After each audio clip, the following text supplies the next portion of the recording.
Hi, I'm Ann Schreiber with the Schreiber Team and Compass, and this is Success Leaves Clues, where we explore what success means to the leaders in our community.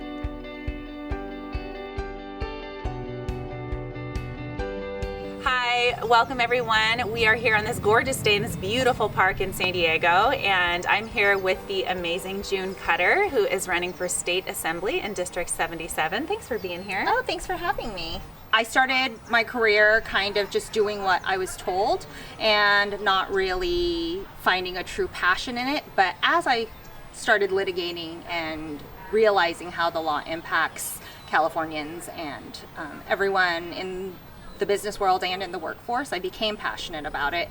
One of the things that I read that really stuck with me was somebody said, a successful person never touches anything twice.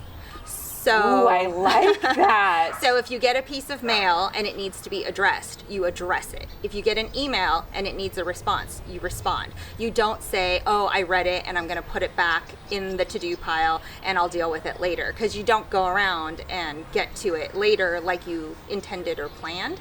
So I always live every day thinking a successful person doesn't touch anything twice. So talk a little bit about education. I know that's a big passion. Education is a big passion of mine, I think, because we go to a school where I am so involved and I've seen so many aspects of the public education system there, and I know we have it good. Mm-hmm. And so I oftentimes think about, what about all those schools that don't have it as good as we do? Yeah. And I've become very passionate over the years about policy at the state level, because in my work as an employment lawyer, I see how the laws coming from Sacramento impact our daily lives.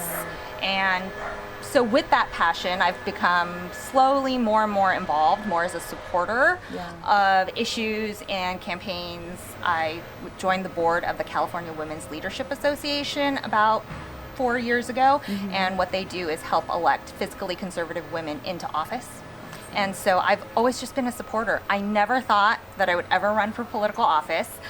It wasn't in my life plan. It's something I never even thought about in my adult life. And what happened is that our current assemblyman, who we've supported for years, first as a city councilman and then as an assemblyman for the last 4 terms, decided he was going to switch parties last January. And it was big news here in San Diego. But for me, it was just thinking of myself and my kids and my friends raising our families here in the district. Is he really looking out for us? I decided that I was going to kick off my campaign with Moms for June. So moms get stuff done. We do, right?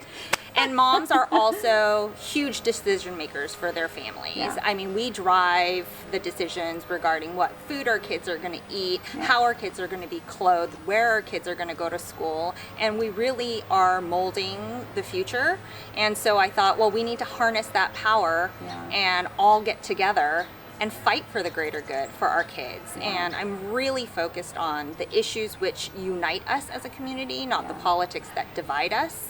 And I think that living in California, we have to be motivated to do things together, because, you know, media and society is always trying to drive us apart. But as moms, we all care about our kids and we all care about our communities. And if we come together, we can do amazing things. When I am campaigning 110%. When I'm lawyering 110%. And when I'm being a mom, I'm doing the best I can at the hardest job. Amen to that. But you know, I oftentimes think about, are there other candidates? Is my opponent doing the same things that I have to do as a mom every day for my kids, in addition to campaigning or going and working my day job? But I was thinking this morning, by the time 8 o'clock rolled around, I had done a load of dishes, 2 loads of laundry, packed 2 lunches, made 3 breakfasts, you know, and gotten 2 kids out the door dressed and ready for their day with permission slips and backpacks full of everything that they need to do. Being a mom is really hard. And if you can handle being a mom, I think you can handle anything that life throws at you. And I really want everyone to know that I'm doing this because I want to fight for us. I want to fight for our kids and our neighbors and do what's right. No other agenda. So, and if it doesn't work out, I have a couple of other jobs to fall back on, so that'll be okay. You do. Well, I think you're headed for greatness, June. Thank you. I really appreciate it. June Cutter, Thanks. running for 77th District State Assembly. Thanks so much. Thank you.